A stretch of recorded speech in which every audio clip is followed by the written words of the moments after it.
Bonjour à tous, c'est Thomas, on se retrouve aujourd'hui pour l'épisode 4 de comment créer son bot Discord en JavaScript, ou plus précisément avec Node.js. Aujourd'hui on va voir comment faire une commande clear qui permet d'effacer les messages d'un channel efficacement. Donc tout d'abord, cette vidéo fait suite à la vidéo numéro 1 et 2 de comment créer son bot Discord en JavaScript. La 3 est facultative pour suivre cette vidéo. Alors on va commencer par créer un nouveau fichier qu'on va appeler clear.js et dedans, comme d'habitude, on va importer les données de la librairie Discord.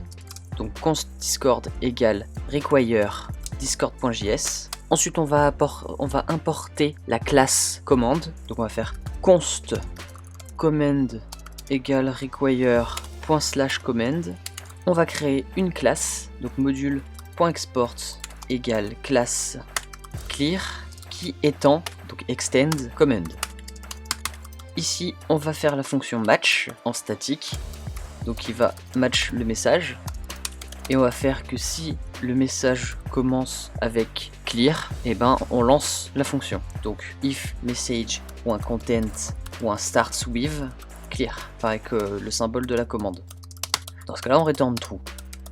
On va ensuite s'occuper de l'action effectuée s'il y a match. Donc toujours avec en paramètre le message.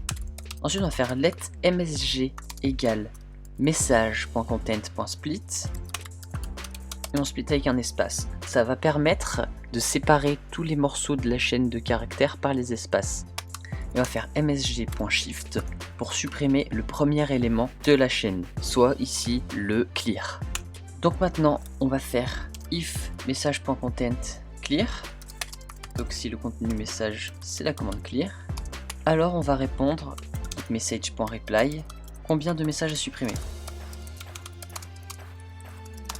Sinon on va mettre dans x le nombre qu'on aura précisé, ou plutôt sa conversion.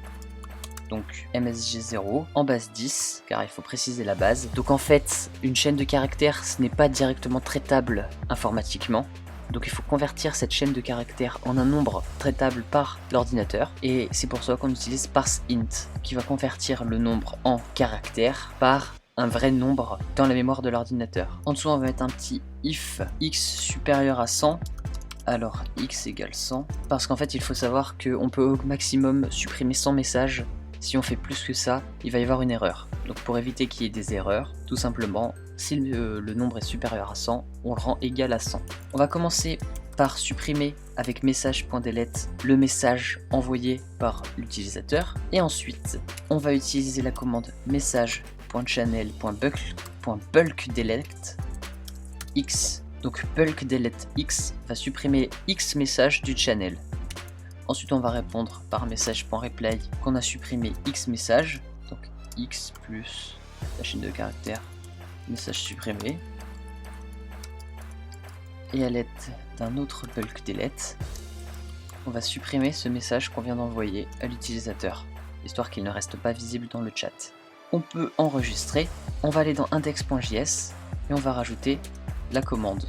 On va aller dans index.js et on va importer la classe que l'on vient de créer.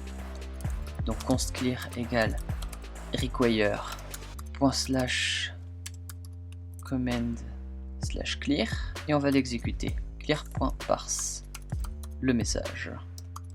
On peut aller dans la console, dans le terminal et on va pouvoir exécuter avec node index.js. Donc là si on fait clear, on voit que le bot nous demande combien de messages à supprimer. Et si on précise le nombre de messages, on voit qu'il supprime bien les deux derniers messages. Donc on va le refaire. Voilà, si cette vidéo vous a plu, n'hésitez pas à laisser un commentaire, à mettre un pouce bleu et à vous abonner. Allez, tchuss!